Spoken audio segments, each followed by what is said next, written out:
Il y a 12 mois, j'ai pris une décision simple. Construire un portefeuille sans actions américaines et sans obligations. Pas par idéologie, mais parce que tous les indicateurs que je regarde pointent dans la même direction. 12 mois après, ce portefeuille affiche plus 30%. Dans cette vidéo, je vais te décomposer chaque position. Je vais essayer de t'expliquer la logique qu'il y a derrière. Et à la fin, je vais te donner la position sur laquelle j'ai le plus de conviction dans les années à venir. Et c'est une position qui est complètement abandonnée dans la sphère francophone. Tout part d'un constat simple fait il y a un petit peu plus d'un an. J'ai remarqué que les États-Unis envoient des signaux assez sévères de récession dans les prochains trimestres. Et je te parle pas d'intuition là. Je te parle d'indicateurs sérieux que je surveille quotidiennement. Par exemple, la vente de camions est en chute libre et c'est un baromètre ultra fiable de la santé économique. Si les camions ne roulent plus, les marchandises ne circulent plus. Le marché immobilier américain se grippe, les transactions s'effondrent, les prix se maintiennent, mais le volume, lui, il dit autre chose. La courbe des taux obligataires envoie des signaux qu'on ne peut pas ignorer et lorsque ça se produit, généralement une récession suit dans les trimestres qui suivent. Et ça, c'est sans parler de la valorisation boursière du marché américain qui est largement surévaluée. À tel point que là, on est en train d'atteindre des sommets historiques. D'ailleurs, j'ai fait une vidéo qui parle de tous ces indicateurs de récession que je t'invite à regarder. Le lien est dans la description si tu souhaites la regarder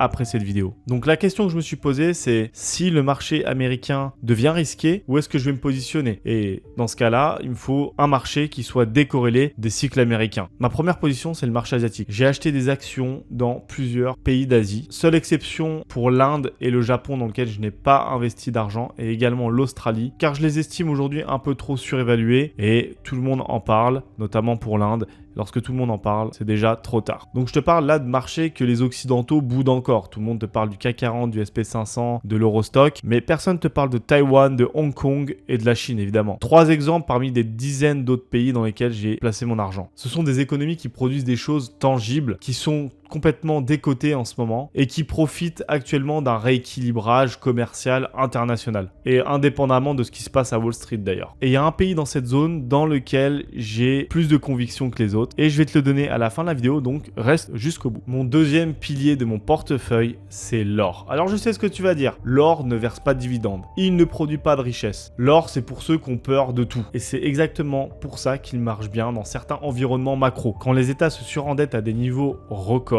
quand les déficits structurels s'accumulent et quand la confiance dans la gestion monétaire s'érode, l'or capte cette défiance. C'est mécanique et c'est vérifiable sur 100 ans. Un autre point qui m'a fait investir dans l'or, c'est tout simplement Trump qui souhaite faire baisser les taux. Alors actuellement, comme on peut le voir, il n'a pas réussi à le faire à cause de la guerre en Iran et de la montée des prix, mais il l'a annoncé. Il a annoncé pendant des mois et des mois et des mois qu'il allait faire baisser les taux. Et j'en ai profité car généralement une annonce de baisse de taux, surtout en termes réels, signifie généralement une montée de l'or derrière. Et inversement, lorsque les taux deviennent de plus en plus élevés, l'or a tendance à baisser. Et vu que Trump a annoncé pendant des mois qu'il allait baisser les taux, les marchés ont anticipé et ont acheté de l'or. Mais ce qui m'a vraiment convaincu, c'est toutes les banques centrales de pays émergents qui ont acheté chaque année des tonnes et des tonnes et des tonnes d'or, notamment durant ces 2 dernières années, qui ont acheté des stocks absolument massifs. Et quand les banques centrales achètent de l'or, c'est pour une bonne raison. Et donc j'ai suivi la tendance et je me suis mis moi-même à acheter de l'or. Et c'est un actif d'ailleurs que je continue de tenir dans mon portefeuille. Ma troisième position, c'est le marché pétrolier. D'ailleurs qu'on a essayé d'enterrer beaucoup trop tôt en nous expliquant que l'avenir était l'énergie électrique, les voitures électriques, etc., les critères ESG. Sauf que la demande en pétrole n'a pas diminué et que le pétrole est en réalité cyclique. Actuellement, il n'y a aucune offre sérieuse qui concurrence le pétrole. Et en plus de ça, le secteur pétrolier est très décoté. Les entreprises pétrolières sont très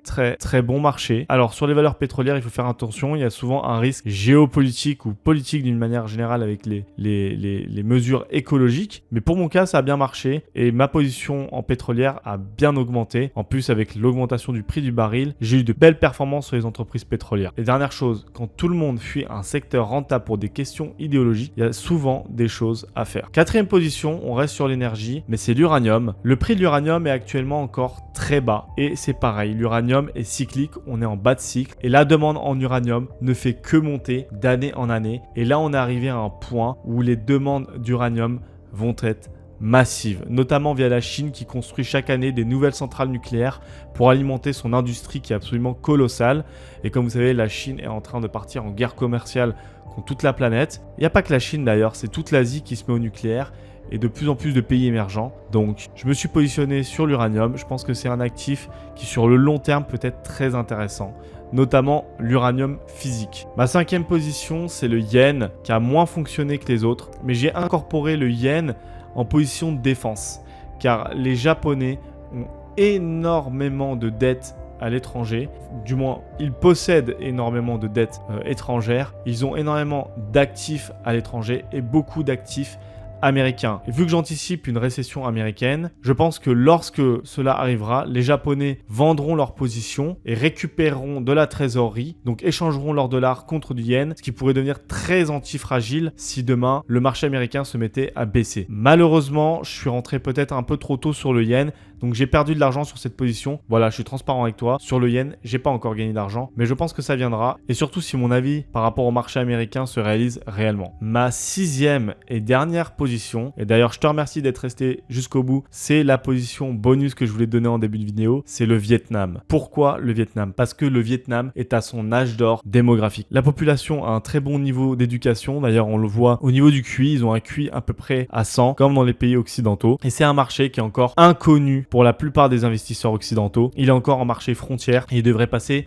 Emergent Market à partir de septembre, en tout cas chez Standard & Poor's. Donc, c'est maintenant qu'il faut rentrer et placer ses actifs au Vietnam avant que toutes les places boursières du monde s'y intéressent et que des afflux de capitaux massifs rentrent à l'intérieur du Vietnam. De plus, leur industrie innove et ne fait pas que copier comme on pourrait croire venant de tous les pays d'Asie. Non, leur industrie innove, est ultra compétitive et monte en gamme. Une autre raison qui m'a fait acheter le Vietnam, c'est qu'une grosse partie de l'industrie mondiale, comme Nike par exemple, Samsung, qui ont une très grosse partie de leur infrastructure industrielle en Chine, sont en train de se diversifier et d'ouvrir des usines au Vietnam. Apple par exemple, il déplace une partie croissante de sa production. Cette position, ce n'est pas un trade court terme, c'est sur du moyen, long terme. Je pense que c'est un des pays d'Asie qui va le plus boomer pour les 10-15 prochaines années. Et le moment d'y rentrer, c'est avant que tout le monde n'en parle. Alors qu'est-ce qui s'est passé cette année-là? J'ai été très surpris par l'or, les pétrolières et les actions asiatiques qui sont montées beaucoup plus rapidement que prévu. Et j'ai également dû faire preuve de patience avec le yen où je suis resté plus d'1 an en position de perte. Et je maintiens d'ailleurs toujours cette position actuellement dans le portefeuille. Donc globalement, ce qu'il faut retenir, c'est que lorsque ton portefeuille est bien construit sur une analyse fondamentale, globale macro, et que derrière, tu as la technique qui valide ce que tu as analysé, eh bien tes positions qui performent compensent largement tes positions en perte. Pour les 12 prochains mois, mes convictions restent globalement les mêmes. Je pense que le marché américain a un très gros risque de récession. Et bientôt sur ma chaîne YouTube, tu verras de plus en plus de vidéos de finance où je vais essayer de t'expliquer quel indicateur j'utilise, quel ratio global macro j'utilise pour acheter une action ou comment je fais pour savoir si en ce moment il vaut mieux avoir des obligations ou des actions ou de l'or, etc., etc. Je vais essayer de te donner un petit peu tous les outils que j'utilise pour investir sur les marchés financiers. En tout cas, j'espère que cette vidéo t'aura plu. Je t'invite à laisser un pouce bleu, un commentaire et à partager la vidéo si elle t'a plu. N'hésite pas à me dire dans la section commentaires tes meilleurs trades de cette année. On se voit à bientôt et merci à tous.